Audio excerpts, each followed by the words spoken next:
بسم اللہ الرحمن الرحیم الحمد للہ رب العالمین والصلاة والسلام على اشرف الانبیاء والمرسلین وعلى آلہ وصحبہ ومن تبعہم بإحسان الى یوم الدین اما بعد۔ محترم حضرات و خواتین، دلوں کے اعمال کی اس گفتگو میں ہم سن رہے ہیں یقین اللہ تبارک و تعالیٰ کی کتاب قرآن مجید اور احادیث نبویہ، پیارے نبی صلی اللہ علیہ وسلم کی احادیث میں اس کا کیا ذکر ملتا ہے، اسی کی کچھ باتیں آج کے اس درس میں ہم سنیں گے۔ اللہ تبارک و تعالیٰ نے قرآن مجید میں بہت ساری جگہوں پر یقین کا ذکر فرمایا، اور کبھی کہا کہ یقین یہ اہل ایمان کی خصلت ہے، عادت مبارکہ ہے، جیسے اللہ تعالیٰ نے سورۃ البقرہ آیت نمبر 4 میں کہا وَبِالْآخِرَةِ هُمْ يُوقِنُونَ، اور آخرت پر ان کا یقین ہے، وہ یقین کرنے والے ہیں۔ اور کبھی اللہ تبارک و تعالیٰ نے اس بات کا بھی ذکر کیا کہ حقیقت میں قرآن سے فائدہ اٹھانے والے لوگ کون ہیں، قرآن سے کون شخص فائدہ اٹھاتا ہے، تو اللہ تبارک و تعالیٰ نے سورۃ الجاثیہ آیت نمبر 20 میں کہا هَذَا بَصَائِرُ لِلنَّاسِ وَهُدًى وَرَحْمَةٌ لِقَوْمٍ يُوقِنُونَ۔ قرآن کے بارے میں اللہ تبارک و تعالیٰ کہتے ہیں کہ ہدایت ہے اور رحمت ہے ان لوگوں کے لیے جو یقین کرنے والے ہوں۔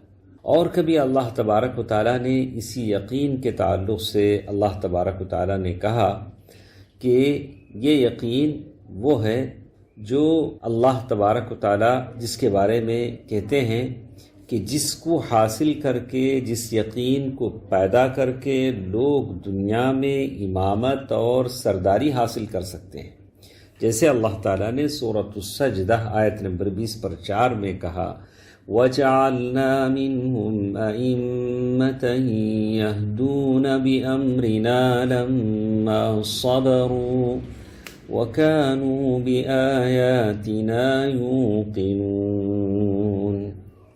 اور یہ امامت اور سرداری جو ملتی ہے یقیناً ان لوگوں کے لیے ہے جو یقین کی دولت پیدا کرتے ہوں اور اللہ تبارک و تعالیٰ کی آیتوں پر یقین رکھتے ہوں، جیسے اللہ نے کہا وَجَعَلْنَا مِنْهُمْ أَئِمَّةً، اور ہم نے بنایا ان لوگوں میں سے امام، پیشوا، يَهْدُونَ بِأَمْرِنَا لَمَّا صَبَرُوا وَكَانُوا بِآيَاتِنَا يُوقِنُونَ، اور جب وہ ہماری آیتوں پر یقین کرنے والے تھے تو ان کو یہ منصب عطا ہوا۔ شیخ الاسلام ابن تیمیہ رحمہ اللہ فرماتے ہیں الصبر والیقین بہما تنال الامامہ فی الدین۔ صبر اور یقین یہ دونوں ایسی چیز ہیں جس سے دنیا کی امامت اور سرداری حاصل ہوتی ہے، دنیا کی امامت اور سرداری حاصل ہوتی ہے۔ اور کبھی اللہ تبارک و تعالیٰ نے قرآن میں ان لوگوں کی مذمت کی ہے جو یقین کی دولت سے مالا مال نہیں ہیں، جن کو یقین کی دولت نہیں عطا ہوئی ہے، جیسے اللہ تعالیٰ نے سورۃ النمل آیت نمبر 80 پر 2 میں اللہ نے کہا ان الناس كانوا بآیاتنا لا یوقنون، بے شک جو لوگ ہماری آیتوں پر یقین نہیں رکھتے ہیں تو اللہ نے ان لوگوں کی مذمت کی ہے۔ اور اسی طرح اللہ تبارک و تعالیٰ نے قرآن مجید میں جگہ جگہ یقین پر لوگوں کو ابھارا ہے کہ یقین کی وہ دولت اپنے اندر پیدا کرے۔ بالکل ایسے ہی چلیے دیکھتے ہیں کہ اللہ کے نبی صلی اللہ علیہ وسلم کی سیرت میں ہمیں کیا دکھتا ہے۔ کہتے ہیں کہ ابو ہریرہ رضی اللہ تعالی عنہ سے روایت ہے کہ ہم رسول اللہ صلی اللہ علیہ وسلم کے ارد گرد بیٹھے ہوئے تھے، اور ہمارے ساتھ حضرت ابو بکر، حضرت عمر رضی اللہ عنہما بھی شامل تھے۔ اچانک رسول اللہ صلی اللہ علیہ وسلم ہمارے سامنے سے اٹھ کھڑے ہوئے اور دیر تک تشریف نہ لائے، اور وہ زمانہ تھا جب مدینے میں ہجرت کے بعد کا ابتدائی زمانہ تھا، تو ہم ڈر گئے کہ کہیں اللہ نہ کرے آپ کو کوئی تکلیف نہ پہنچی ہو، اس لیے ہم گھبرا کر کھڑے ہو گئے۔ سب سے پہلے مجھے گھبراہٹ ہوئی اور میں رسول اللہ صلی اللہ علیہ وسلم کی تلاش میں نکلا یہاں تک کہ بنی نجار کے ایک باغیچے پہنچ گیا، اور مدینے کا ذکر ہے، کہتے ہیں کہ بنی نجار کے اس باغیچے میں ہر 4 طرف سے گھوما کہ کہیں راستہ مل جائے میں اندر چلا جاؤں، مگر اندر جانے کا کوئی دروازہ نہ ملا۔ اتفاقاً ایک نالا دکھائی دیا جو باہر کے کنویں سے باغ کے اندر جا رہا تھا۔ میں اسی نالے میں سمٹ کر گھر کے اندر داخل ہوا اور آپ کی خدمت میں پہنچ گیا۔ آپ صلی اللہ علیہ وسلم نے فرمایا، ابو ہریرہ، میں نے عرض کیا، ہاں اللہ کے رسول، میں ابو ہریرہ ہوں، اور آپ کا کیا حال ہے؟ میں نے پوچھا، اللہ کے رسول صلی اللہ علیہ وسلم آپ کا کیا حال ہے؟ آپ ہمارے سامنے تشریف فرما تھے اور اچانک اٹھ کر تشریف لے گئے، اور دیر ہو گئی تو ہمیں ڈر ہوا کہ کہیں کوئی حادثہ نہ گزرا ہو، اسی لیے ہم گھبرا گئے۔ سب سے پہلے مجھے ہی گھبراہٹ ہوئی اور تلاش کرتے کرتے اس باغ تک پہنچ گیا، اور چونکہ باغ میں آنے کا، باغیچے میں داخل ہونے کا کوئی دروازہ نہیں تھا، تو میں لومڑی کی طرح سمٹ کر نالے کے راستے سے اندر آ گیا، اور لوگ میرے پیچھے ہیں۔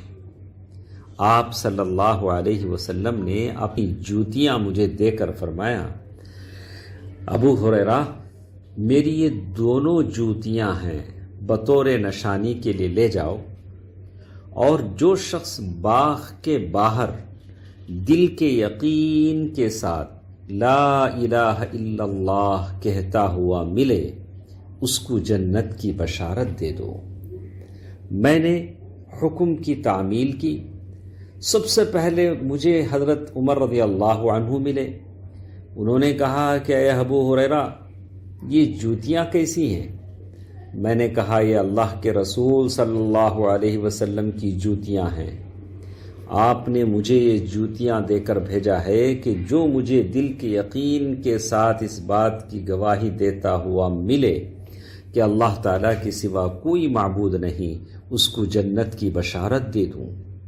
حضرت عمر رضی اللہ تعالیٰ عنہ نے سن کر ہاتھ سے میرے سینے پر ایک زور ضرب لگایا، مارا، کہ جس کی وجہ سے میں پیچھے کے بل گر پڑا۔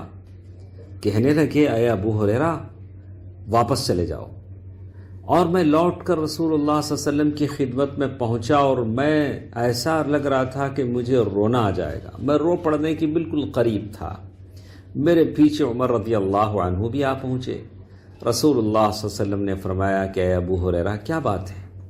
میں نے عرض کیا، میری ملاقات عمر رضی اللہ تعالیٰ عنہ سے ہوئی، اور جو پیغام آپ نے مجھے دے کر بھیجا تھا میں نے ان کو پہنچا دیا۔ انہوں نے میرے سینے پر ایک مار ماری، ایک مکہ رسید کیا، جس کی وجہ سے میں پیچھے کے بل گر پڑا اور کہنے لگا، لوٹ جاؤ۔ رسول اللہ صلی اللہ علیہ وسلم نے فرمایا کہ اے عمر، تم نے ایسا کیوں کیا؟ حضرت عمر رضی اللہ تعالیٰ عنہ نے عرض کیا، اے اللہ کے رسول صلی اللہ علیہ وسلم، میرے ماں باپ آپ پر قربان، کیا آپ نے ابو ہریرہ رضی اللہ تعالیٰ عنہ کو جوتیاں دے کر حکم دیا تھا کہ جو شخص دل کے یقین کے ساتھ لا الہ الا اللہ کہے، اس کو جنت کی بشارت دے دینا؟ اللہ کے رسول صلی اللہ علیہ وسلم نے فرمایا کہ ہاں۔ حضرت عمر رضی اللہ تعالیٰ عنہ نے فرمایا، آپ ایسا نہ کریں، کیونکہ مجھے ڈر ہے کہ لوگ عمل کرنا چھوڑ دیں گے اور اسی فرمان پر بھروسہ کر کے بیٹھیں گے، ان کو عمل کرنے دیجیے۔ رسول اللہ صلی اللہ علیہ وسلم نے فرمایا، اچھا تو رہنے دو۔ لیکن اس حدیث سے معلوم ہوتا ہے کہ اللہ کے نبی صلی اللہ علیہ وسلم نے یقین کے ساتھ اگر کوئی کلمہ ایک بار کہہ لیتا ہے تو اسے جنت کی بشارت دی ہے۔ اس سلسلے میں بہت ساری حدیثیں ہیں، انشاءاللہ کچھ باتیں کل کے درس میں ہمارے ساتھ رہیں گی۔ اللہ تبارک و تعالی بہتر بات سننے اور عمل کرنے کی توفیق دے، آمین۔ اور السلام علیکم ورحمۃ اللہ وبرکاتہ۔ اور یہ حدیث جو میں نے آپ کے سامنے بیان کی ہے، یہ ترمذی کی حدیث ہے اور ابن ماجہ کے الفاظ ہیں۔ ابن حبان نے اس کو صحیح بتایا ہے اور حاکم نے صحیح بتایا ہے۔ شیخ البانی رحمہ اللہ نے اس کو صحیح الترغیب میں بیان کیا ہے۔ السلام علیکم ورحمۃ اللہ وبرکاتہ۔